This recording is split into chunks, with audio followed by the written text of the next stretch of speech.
마태복음 1장 18절에서 25절까지 말씀을 제가 받들어 읽겠습니다. 예수 그리스도의 나심은 이러하니라. 그의 어머니 마리아가 요셉과 약혼하고 동거하기 전에 성령으로 잉태된 것이 나타났더니 그의 남편 요셉은 의로운 사람이라. 그를 드러내지 아니하고 가만히 끊고자 하여 이 일을 생각할 때에 주의 사자가 현몽하여 이르되 다윗의 자손 요셉아 내 아내 마리아 데려오기를 무서워하지 말라. 그에게 잉태된 자는 성령으로 된 것이라. 아들을 낳으리니 이름을 예수라 하라. 이는 그가 자기 백성을 그들의 죄에서 구원할 자이심이라 하니라.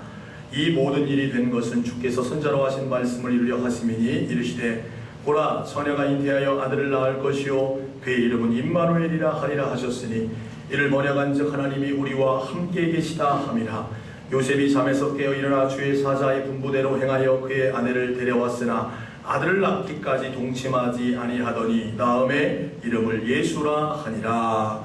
아멘. 기도하겠습니다.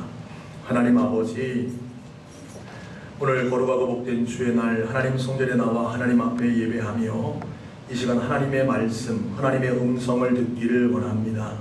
부족하고 연약한 종을 세워서 감히 하나님의 말씀을 대언케 하셨습니다. 살아계신 아버지 하나님, 인간의 모습과 사람의 생각은 하나님 십자가 뒤에 감춰주시고 하나님이 말씀하시는 그 말씀만 전함으로 말미암아 말씀을 통해 깨달아지고 알아지며 믿음이 생기며 하나님 그 말씀으로 인해 승리할 수 있는 이 시간 되게 하여 주옵소서. 전하는 자나 듣는 자나 복된 시간 되게 하실 줄로 믿으며 예수님의 이름으로 기도합니다. 아멘. 여러분, 제가 여러분 축복할 때 아멘 하시면 하나님께서 여러분의 삶을 그렇게 이끌어 가실 줄로 믿습니다. 여러분 행복하십시오. 성령 충만하십시오. 이 시대에 예수 그리스도를 증거할 수 있는 믿음의 종들 되시기를 주님의 이름으로 축원합니다. 어떤 분이요, 교회에서 하도 전도하라 그러니까 나가서 전도하기를 시작했습니다. 그런데 이제 전도가 뭔지도 잘 모르고 전도해본 적도 그러니까 예수 믿으면 구원받아 그러면서 교회 가자고 이렇게 전도하는 거예요. 그러니까 이 전도를 받고 있던 한 분이 질문하는 겁니다. 그러면 예수 믿는데 도대체 뭘 믿으라는 얘기냐? 예수에 대해서 뭘 믿어? 그러니까 이분이요 할 말이 없는 거예요. 예수 믿으라고 해놓고 도대체 예수에 대해서 뭘 믿으라는 건지 할 말이 없기 시작했습니다. 그래가지고 이분이 한 말이 뭐라고 그랬냐면 그냥 덮어놓고 그냥 믿다고만 하라고. 그래서 무조건 믿으라는 거예요. 여러분, 신앙생활은요 덮어놓고 믿으면 안 되고 열어놓고 믿어야 합니다. 여러분 옆에 계신 분에게 한번 물어보세요. 예수 믿는데 도대체 뭘 믿어야 됩니까? 한번 물어보세요. 예수 믿는데 도대체 뭘 믿어야 됩니까? 왜 안 물어보세요? 충청도 양반들이셔가지고 체면이 많으셔가지고 도대체 뭘 믿어야 되느냐? 여러분 열면 바로 보입니다. 제가 여러분 가르쳐 드릴게요. 찬송가 한번 열어보세요. 찬송가를 딱 처음에 열어보시면 사도신경이 나타납니다. 뭐가 나타나요? 네, 사도신경이 나와요. 여러분 사도신경에 보면 뭐라고 되어 있습니까? 나는 전능하신 아버지 하나님 천지의 창조주를 믿습니다. 뭘 믿는다고요? 천지를 창조한 하나님을 믿습니다. 그 다음에 나는 그의 일하시는 우리 주 예수 그리스도를 뭐합니다? 믿습니다. 그 다음에도 믿습니다. 계속 성령으로 잉태되어 동정녀 마리아에게 나시고 다 이걸 믿는다는 겁니다. 그러니까 여러분 열면 바로 보여요. 뭘 믿는지에 대해서요. 전도하려면요 여러분 찬송가 갖고 다니면 돼요. 그래서 뭘 믿냐고 물어보면 열어보고 나는 유일하신 아들 예수님 믿습니다. 성령으로 동정녀 마리아에게 난 걸 믿습니다. 고난 받으신 걸 믿고요, 부활한 걸 믿고요, 지금 승천하신 걸 믿고요, 하나님 우편에 앉아 계신 걸 믿고 다시 심판하러 오실 것을 나는 믿습니다. 그러면 되는 거예요. 답이 돼요, 안 돼요? 됐죠? 여러분 예수님에 대해서 중요하게 5가지를 여러분 믿으셔야 되는데 첫 번째는 뭘 믿어야 되냐면 예수님의 탄생을 믿어야 됩니다. 따라합시다. 예수님의 탄생을 믿자. 그런데 그냥 탄생이 아니라 성육신하심을 믿어야 되고, 두 번째는 예수님의 따라합시다. 대속을 믿자. 뭐를 믿자고요? 대속. 예수님이 나를 위해서 대신 십자가에 죽으신 이 대속을 믿자. 세 번째는 예수님의 부활을 믿자. 따라하세요. 부활을 믿자. 뭐를 믿자고요? 부활을 믿자. 예수님이 십자가에 그냥 돌아가신 것이 아니라 3일 만에 승리하시기 위해서 부활하신 것을 믿어야 된다. 네 번째는 따라합시다. 예수님의 승천을 믿자.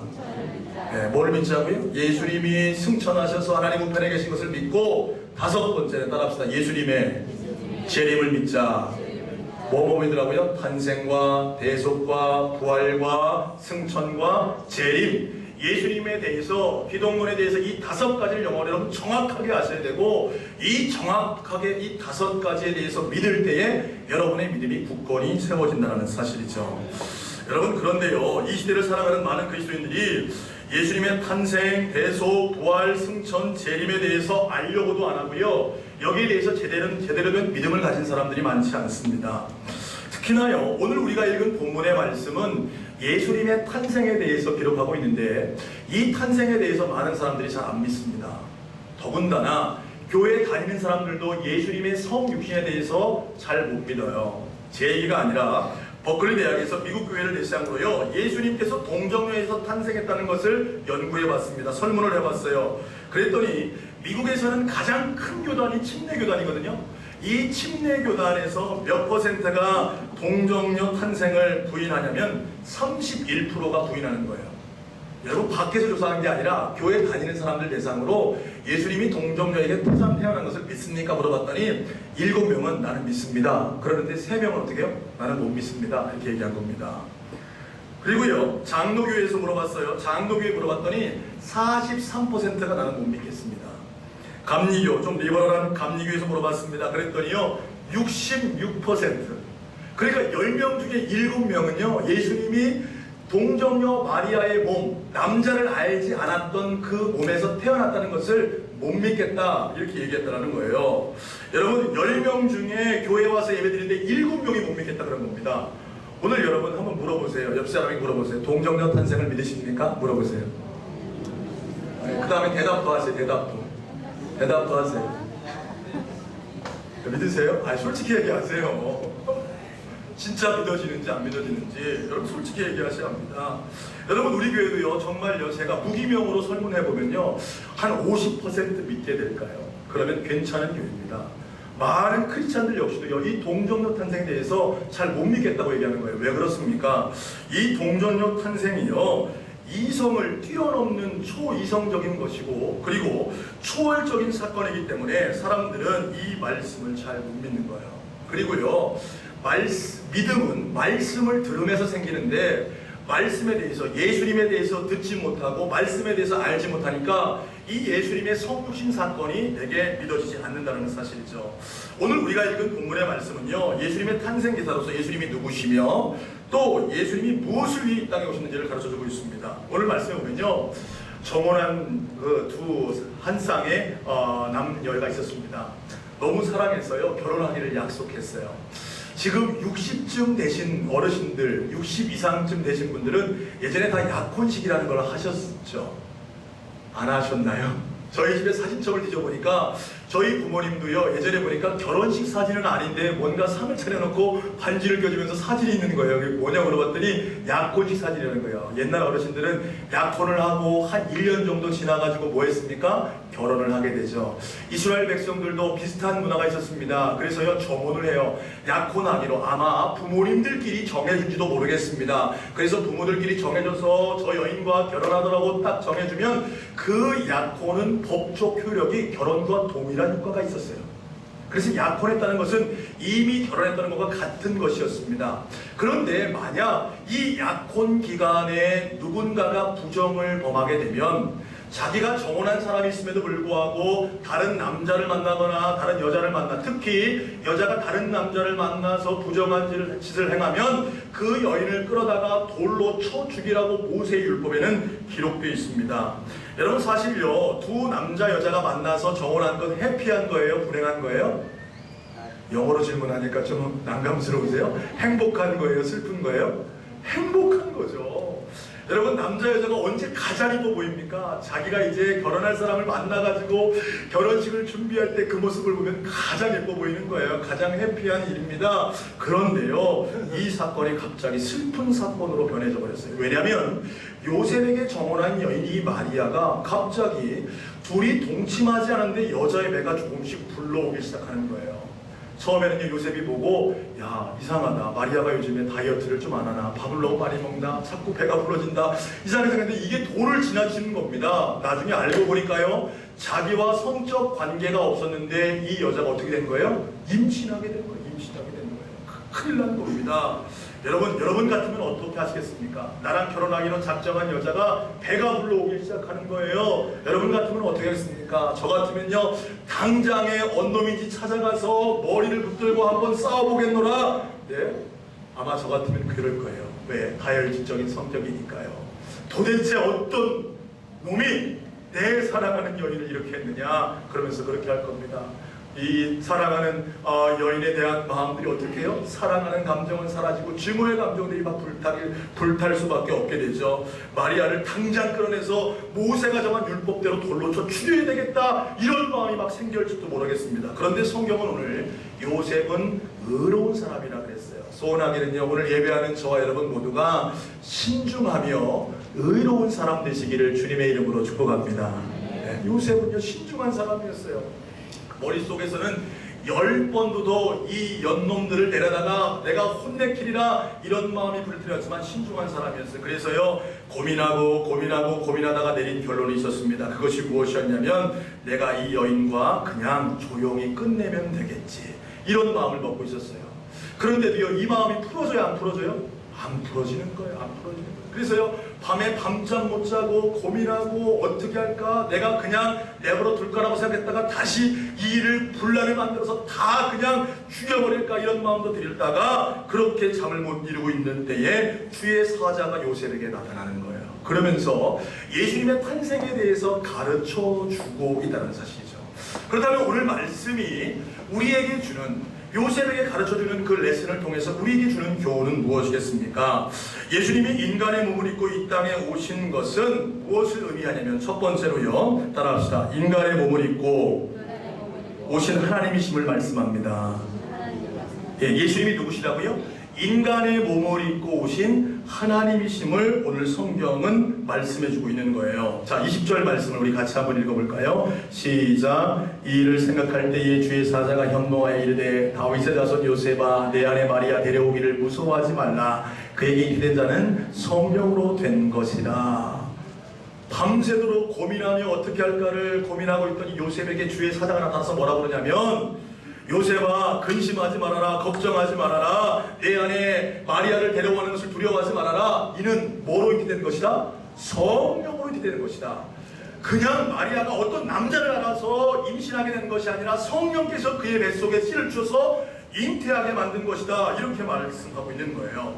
사실요, 여러분, 성경을 보다 보면 불가능한 상황에서 임신한 경우들에 대한 이야기들이 나타나고 있습니다. 구약에 보면요, 아브라함의 아내 사레는 경수가 끊어졌습니다. 아브라함은요, 100살이나 됐어요. 그런데 아이가 없었습니다. 그런데 100살이 된 사레 아내는 90살이 됐는데, 그때에 어떻게 해요? 하나님의 역사로 임신을 하게 됩니다. 그것뿐인가요? 삼손도 그랬고요, 사무엘의 출생도 오랫동안 임신하지 못했던 자에게 하나님께서 특별히 역사하셔서 임신하게 됩니다. 신약에요, 세례 요한의 부모님 역시도요, 늙었습니다. 그런데 하나님께서 특별한 역사로 임신을 하게 되죠. 여러분, 그런데 오늘 사건은 조금 달라요. 구약의 사건과 신약의 사건은 남녀의 관계를 통해서 어찌됐건 늙어서 못하게 된 그 상황에서 임신을 하게 되는 것이지만, 오늘 사건은 남자를 알지 못하는데 어떻게 해요? 임신하게 됐다는 거죠. 그런데 사실요, 이게 그리 놀라운 일은 아닙니다. 여러분, 현대 과학이 어떤가요? 몇십 년 전만 해도요, 남자 여자가 성적 관계 없이 아이를 임신한다는 거 상상했습니까? 못했습니까? 못했어요. 그런데요, 제가 아는 분들만 해도요, 남녀의 관계 없이 임신한 분들이 있어요. 갑자기 놀라시는데요, 뭐냐면 시험관이라는 겁니다. 여러분, 남자의 정자를 채취해서 여자의 난소에 수정시켜서 그것을 다시 여자의 자궁 안에 착상시켜서 하는 시술 방식이 시험관학이죠. 그래서 그걸 통해서 지금 아이를 낳을 수 있어요. 여러분, 생각해 보세요.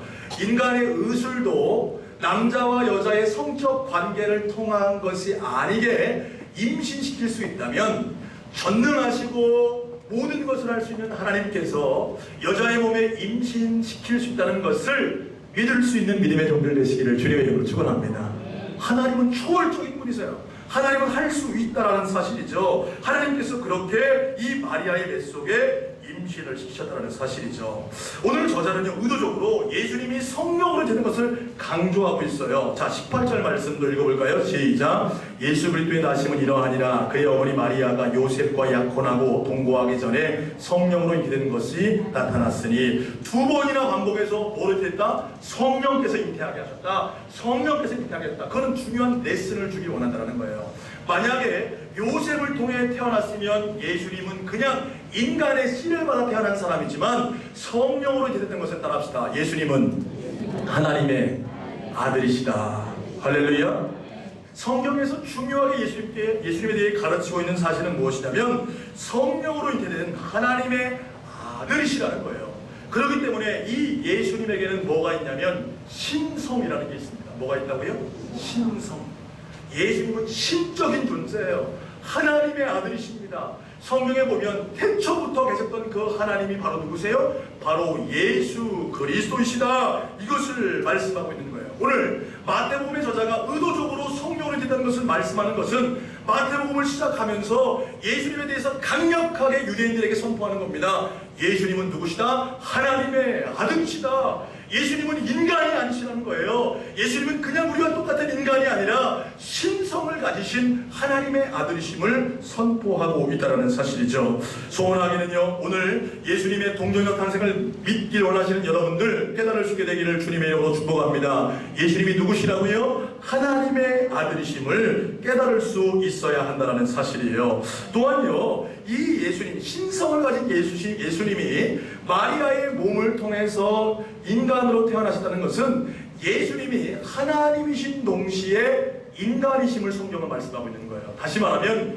예수님의 인성에 대해서 말씀하고 있는 겁니다. 따라합시다. 예수님은 완전하신 인간이십니다. 믿으십니까? 그러니까 여러분, 예수님에 대해서 믿을 때 두 가지를 잘 믿어야 되는데, 예수님은 하나님이신 것을 믿어야 할 수 있어야 하고, 또 하나는 예수님이 완전한 뭐인 것을, 인간인 것을 믿을 수 있어야 돼요. 이것이 믿어지지 않으면 이단이 됩니다. 여러분, 이단이 왜 생겨나냐면요, 예수님의 신성을 부인하거나 예수님의 인성을 부인했을 때에 그 것들에 대해서 이제 이단이 생겨나게 된다는 사실입니다. 여러분 아셔야 합니다. 예수님은요, 인간의 몸을 입고 오신 하나님이시라는 사실이에요. 그렇기 때문에 이 예수님은 우리와 똑같은 고초를 다 느끼셨어요. 예수님도요, 저와 여러분처럼 배고픔을 느끼셨습니다. 예수님도요, 열심히 일하시면 뭘 느끼셨냐면 인간의 몸을 입고 오셨기 때문에 피곤함을 느끼셨어요. 나사로가 죽었을 때요, 예수님도요, 그 사랑하는 나사로가 죽은 것 때문에 슬퍼하셨어요. 눈물을 흘리셨어요.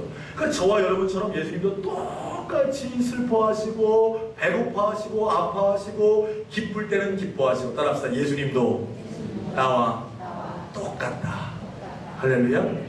여러분, 여기에 우리는 큰 것을 경험할 수 있는 거예요. 사랑하는 여러분, 오늘 이 자리에 물질의 어려움 때문에 말할 수 없는 힘듦을 느끼시는 분 계십니까? 예수님이 다 아십니다. 육신의 질병 때문에 너무나 고통스러운 분 계신가요? 예수님도 이미 여러분의 그 질병의 고통을 다 겪으신 분이기 때문에 여러분의 그 고통을 뭐 하신다? 다 아신다는 거예요.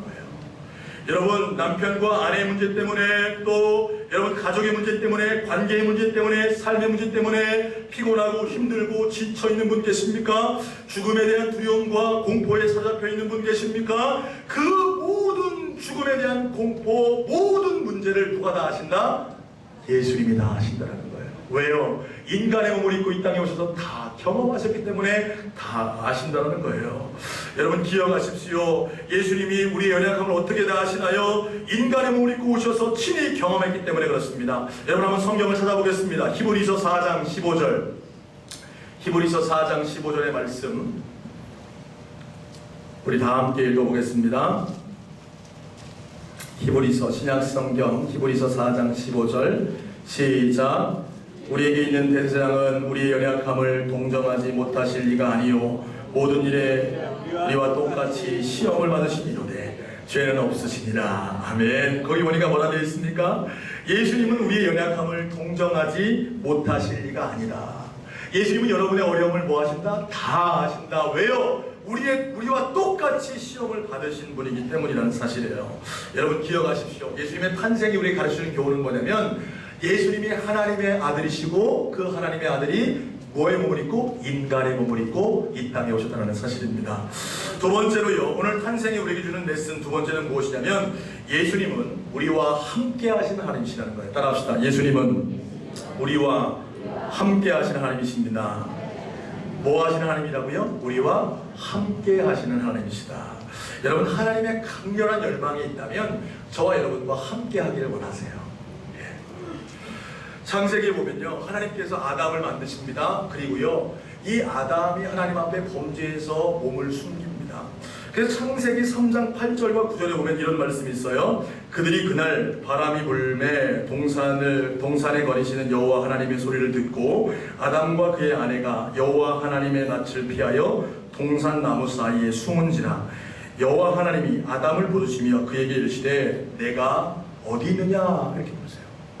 아담이 죄를 져서 하나님을 피하니까 하나님께서 이 동산을 거니시면서 아담이 숨은 것을 보시고 아담을 부르시는 거예요. 아담아, 아담아, 아담아, 아담아, 내가 어디 있느냐 이렇게 부르시는 거예요. 왜? 하나님은 처음부터 우리를 창조할 때부터 강한 열망이 있는데 여러분과 뭐 하기를 원하신다? 함께 하기를 원하신다. 여러분, 오늘도요, 여러분 주일날 하나님 앞에 나와 예배합니다. 하나님이 오늘 이 자리에 우리와 함께 하시는 줄로 믿으시길 바랍니다. 왜냐하면 성경에 두세 사람이 주의 이름으로 모인 곳에 내가 너들과 함께 한다 말씀하셨어요. 또한요, 여러분, 이곳에만 함께 하시는 것이 아니라 여러분이 교회를 나가서 여러분의 가정, 여러분의 일터, 여러분의 어디로 가든지 하나님은 여러분과 함께 하기를 원하시는 분인 줄로 믿으시길 바랍니다. 그런데 우리는 자꾸 누구를 떠나서 살려고 그래요? 하나님을 떠나서 살려고 그래요. 하나님을 멀리해 살려고 그래요. 그것이 바로 뭡니까? 바로 죄악이라는 거예요. 그래서 하나님의 강렬한 열망이 있었는데 그게 무엇이냐면 내가 너희와 함께 할 것이다. 그래서 인간의 몸을 입고 이 땅에 오신 분이 누구시다? 바로 예수 그리스도심을 성경은 우리에게 말씀해 주고 있다는 거예요. 예수님이 왜 이 땅에 오셨습니까? 따라합시다. 저와 여러분 모두와 함께 하시려고. 할렐루야. 예수님이 왜 이 땅에 오셨냐면 여러분과 함께 하시려고 오셨다는 거예요. 오늘 성경 말씀 읽어보겠습니다. 마태복음 1장 23절 말씀 시작. 처녀가 잉태하여 아들을 낳을 것이요 그의 이름은 임마누엘이라 하리라 하셨으니 이를 번역한즉 하나님이 우리와 함께 계시다 함이라. 아멘. 마태복음의 저자는요, 이사야 7장 14절의 말씀을 인용하면서 이 말씀을 풀고 있어요. 보라, 처녀가 잉태하여 뭐를 낳을 것이니? 아들을 낳을 것이니 그 이름을 뭐라 하라? 임마누엘이라 하라. 그러니까 예수님의 또 다른 이름은 뭐예요? 임마누엘. 그 임마누엘의 뜻이 뭐라고요? 하나님이 우리와 함께 계시다. 예, 동정녀의 몸을 입고 오신 그분이 바로 임마누엘이신데 그 임마누엘은 하나님이 우리와 함께 하신다는 겁니다. 다른 말로 하면요, 예수님은 항상 우리와 함께하는 친구가 되기 위해 오셨다는 거예요. 따라합시다. 예수님은 나의 친구이십니다. 우리 옆에 계신 분에게 선포해 주시는 거예요. 예수님이 당신의 친구이십니다. 믿으십니까? 예수님이 우리의 친구시라는 거예요. 예수님이 저와 여러분의 친구시라는 거예요. 그래서 날마다 여러분을 찾아가시는 분이 누구세요? 바로 예수님이시라는 거예요. 여러분, 진짜 친구의 특징이 뭔지 아세요? 진짜 친구는요, 언제나 함께 해주는 거예요. 기쁠 때만 함께 해주는 것이 아니라 슬플 때 함께 해주는 거예요. 어려울 때 함께 해주는 거예요. 가장 고통스러울 때 함께 해주는 자가 뭐예요? 바로 친구라는 거죠. 돌이 떨어져도 실직해도 병들어도 죽어도 마지막 장례식까지 함께 가는 자가 누구예요? 친구라는 거예요. 그런데 예수님이 그 친구가 되시려고 저와 여러분에게 오셨다. 할렐루야. 여러분, 그 사실을 믿게 되시기를 주님의 이름으로 축원합니다. 그래서 예수님이요, 죽음을 이기고 부활을 승천하실 때에 제자들에게 이렇게 말씀하십니다. 내가 세상 끝날까지, 언제까지? 끝날까지 너와 항상 함께 있으리라. 할렐루야. 그 오셨던 예수께서 내가 세상 끝날까지 너의 친구가 돼서 함께 하겠다 이렇게 선포하고 있는 거예요. 오늘 동료녀 탄생이 우리에게 주는 교훈은 무엇입니까? 예수님이 우리가 친구가 돼서 함께 하시는 분이시다. 여러분, 예수 그리스도와 함께 동행할 수 있는 믿음의 사람 되시기를 주님의 이름으로 축원합니다. 그래서 성결교단의 위대한 부흥사였던 이성봉 목사님은요, 항상 손을 이렇게 하고 다녔대요. 네? 그래서 왜 이렇게 하고 다녔냐 보면 이 손에는 뭐도 안 들고요, 이렇게 하고 다녔는데 왜 그러냐면 예수님 손을 붙들고 살아가시려고. 날마다 어디를 가든지 예수님 손 잡고 가시려고 손을 이렇게 하고 다니셨다고 그런 이야기를 제가 들은 적이 있습니다. 사랑하는 저와 여러분 모두가 함께하기 위해서 이 땅에 오신 그 하나님 예수 그리스도와 동행할 수 있는 믿음의 사람들 되시기를 주님의 이름으로 축원합니다. 마지막 세 번째로요, 오늘 예수님의 탄생이 우리에게 주는 교훈, 중요한 레슨 무엇입니까? 예수님은요, 우리를 죄에서 구원하신 하나님이시라는 거예요. 따라합시다. 우리를 죄에서 구원하시는 하나님이십니다. 자, 예수님에 대해서 제가 지금 세 가지를 말씀드렸습니다. 인간의 몸을 입고 오신 하나님이시다. 그 다음에요, 우리와 함께 하신 하나님이시다. 예수님은 또 우리를 뭐에서 구원하신 하나님이시다? 죄에서 구원하시는 하나님이시라는 겁니다. 오늘 본문의 21절 말씀을 다 함께 읽어보겠습니다. 시작. 나으리니 이름을 예수라 하라. 이는 그가 자기 백성을 그들의 죄에서 구원할 자이심이라 하니라. 아멘. 이 요셉이 고민하면서 뒤척이고 있을 때 주의 사자가 나타내서, 야, 이 마리아에게 있게 된 것은 성령으로 있게 된 자다. 아들을 낳으리니 이름을 뭐라 하라? 예수라 하라. 이는 저가 자기 백성을 어디에서요? 죄에서 구원할 자이시니라. 그러니까 여러분, 예수님에 대해서 바로 알아야 돼요. 예수의 이름은 뜻은, 따라합시다. 여호와는 구원하신다. 네, 여호와는 뭐 하신다? 구원하신다, 이런 뜻이에요. 그래서 여러분들, 구약 성경의 여호수아가 바로 예수라는 이름과 똑같은 이름입니다. 여호와는 구원하신다, 이런 뜻이에요. 아들을 낳으리니 이름을 예수하라. 이는 자기 백성을 죄에서 뭐 하실 자다? 구원할 자다라는 거예요. 예수님이 왜 인간의 몸을 입고 이 땅에 오셨습니까? 저와 여러분과 함께 하시려고 오셨는데, 영원히 함께 하려면 하나님과 우리 사이에 갈라놓고 있는 그 담이 있는데, 그 담이 뭐냐면 허물과 죄악이라는 거예요. 그렇기 때문에 이 죄의 문제가 완전하게 해결돼야 하나님과 영원히 함께 할 수 있습니다. 그래서 예수님이 이 땅에 오셔서 저와 여러분의 모든 죄악들을 해결하기 위해 이 땅에 오신 하나님이심을 깨달을 수 있게 되기를 주님의 이름으로 축원합니다. 예수님이 이 땅에 오신 목적은요, 다른 데 없어요. 하나님과 함께하게 하시려고 오셨는데, 그 함께하심을 위해서 죄를 해결해야 한다는 거죠. 그러면 죄가 무엇입니까? 여러 가지로 죄를 정의하시는데요, 몇 가지로 얘기하면 따라합시다. 하지 말라고 하는 것을 하는 것. 누가 하지 말라고 하는 것을 하는 게 죄예요? 하나님이 하지 말라 하는 것을 하는 게 죄예요.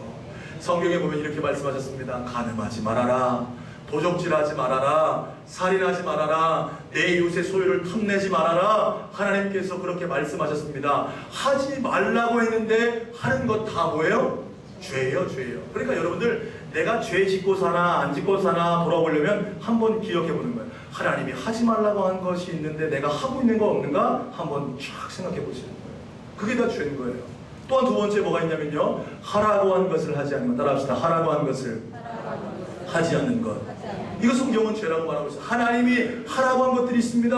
뭐 하라고 그랬어요? 내 이웃을 내 몸같이 사랑해라. 신령과 진정으로 뭐해라? 예배해라. 내 부모를 공경해라. 이렇게 하나님께서 하라고 말씀하시는 것도 있는데, 그것을 하지 않는 게 다 뭐가 되는 거예요? 죄가 되는 거예요. 여러분, 그러니까 내 죄를 돌아볼 때, 야, 하나님이 이거 하라고 했는데 내가 안 하는 거 뭐가 있나? 한번 찾아보시는 거예요. 그게 다 죄악인 겁니다. 그것뿐인가요? 성경은요, 마음으로도 죄를 짓는다고 그랬어요. 여러분의 마음 속에 있는 교만, 정욕, 미움, 탐심, 시기, 질투, 이 모든 것들이 성경은 다 죄악이라고 말씀하고 있는 거예요. 오히려 예수님은요, 여러분의 마음에 있는 죄악을 더 크게 지적하세요.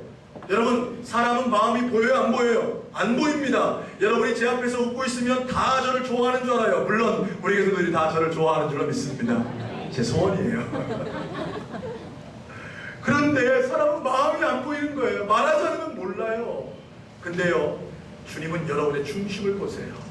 여러분의 마음에 미워하는 마음, 시기하는 마음, 질투하는 마음들, 그 마음들을 지적하세요. 정욕과 음욕과 탐욕들을 주님은 지적하신다니까요. 그래서 여인을 보고 음욕을 품는 자마다 이미 그 여자를 뭐했다? 범했다, 이렇게 말씀하시는 거예요. 형제에게 화를 내는 자마다 이미 그 형제를 살인한 것과 같다, 주님은 이렇게 말씀하고 있다고요. 그러니까 여러분, 죄를 점검하실 때 뭐도 점검하셔야 돼요? 따라합시다. 마음도 점검하자.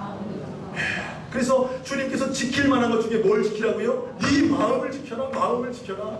마음이 중요하다는 거예요. 그것뿐인가요? 입술로 짓는 죄가 큽니다. 성경은요, 말로도 죄를 진다고 말하고 있어요. 뭐가 있습니까? 거짓말, 불평하는 말, 이간질하는 것, 이 모든 것이 성경은 죄악이라고 말하고 있어요. 제가 전에 여러분 신앙인의 언어 생활을 통해서 말에 대해 이야기했습니다. 이스라엘 백성들이요, 그 말을 부정적인 언어, 불평하는 언어로 쏟아냈을 때 주님 어떻게 하세요? 이 이스라엘 백성들이 가나안에 들어갈 수 있습니까? 없었습니까? 아무도 못 들어갔어요. 여러분, 이 모든 것들이 성경은 죄악이라고 말씀하고 있는 거예요. 하나님의 뜻에 어긋나 있는 것들이 다 죄악인데, 여러분 기억해 보세요. 이 문제, 이 죄의 문제를 내 노력으로 해결할 수 있던가요, 없던가요? 해결이 안 되는 거예요. 마음은 내가 죄 안 짓고 살고 싶습니다. 노력해서 정말 착하게 살고 싶어요. 그런데 그렇게 됩니까, 안 됩니까? 안 된다는 거예요. 그래서 이 죄의 문제를 해결하기 위해서 누가 오셨다? 예수 그리스도께서 오셨다. 여러분과 저의 모든 죄악을 해결하려면 죽음이 필요한데, 죄의 삭은 사망이라 심판받아야 되는데, 그 죄를 위해 예수님이 십자가에서 죽으심으로 말미암아 여러분의 죄를 해결하시고 여러분을 구원하시는 줄로 믿으시길 바랍니다. 그걸 위해서 예수님이 오셨다는 거예요. 여러분, 예수님의 탄생은요, 믿어지지 않는 사건이 아니에요. 오늘 마태가 정확하게 우리에게 선포하고 있습니다. 예수님이 왜 이 땅에 인간의 몸을 입고 오셨느냐? 그것은 예수님이 인간의 몸을 입고 오신 하나님이심을 보여주기 위함이요, 예수님이 우리와 함께하기 위함이요, 또한 예수님이 우리의 죄를 구원하시기 위해서 오신 하나님이심을 보여주기 위함인 줄로 믿으시길 바랍니다. 여러분, 예수님에 대해서 바로 알아야 돼요. 소원하기는요, 오늘 예배하는 저와 여러분이 예수님에 대해서 덮어놓고 믿는 자들이 아니라 말씀을 열어놓고 예수님에 대해서 정확히 알아 그 예수께 온전히 반응함으로 날마다 바른 믿음 안에 서갈 수 있는 하나님의 종들 되시기를 주님의 이름으로 축원합니다. 축원합니다. 기도하겠습니다. 사랑과 은혜가 많으신 아버지 하나님, 마태복음 1장 18절에서 25절까지 말씀을 가지고 예수님의 탄생에 대해 함께 말씀을 나눴습니다. 예수님의 동정녀 탄생이 잘 믿어지지 않는 사건이라고 우리는 생각만 했습니다. 그런데 오늘 말씀을 통해 중요한 교훈이 있음을 깨달았습니다. 예수님이 동정녀에게 나신 것은 인간의 몸을 입고 이 땅에 오신 하나님이심을 말씀하기 위함이라고 들었습니다. 예수님이 왜 인간이 되셔야 하시냐면, 우리가 당하는 모든 슬픔과 우리가 당하는 고통을 예수님 친히 경험하셔서 우리를 위로하시고 우리의 문제를 해결하시려고 이 땅에 오신 줄로 믿사오니, 우리와 함께 하셔서 그 모든 문제들 가운데 위로하시고 치료하시고 회복시켜 주시옵소서. 예수님이 이 땅에 오신 목적은 우리와 함께 하시며 또한 우리를 죄에서 구원하시는 하나님이심을 보여주기 위함이라 말씀드렸습니다. 주여, 오늘 이 시간 예배하는 많은 주의 백성들이 저들의 죄를 주님 앞에 다 회개하고 구원의 주님 앞에 인생을 맡김으로 참된 구원을 경험할 수 있는 믿음의 종들이 되게 하여 주시옵소서. 우리를 구원하신 예수님 이름으로 기도합니다. 아멘. 우리 다 함께 일어나셔서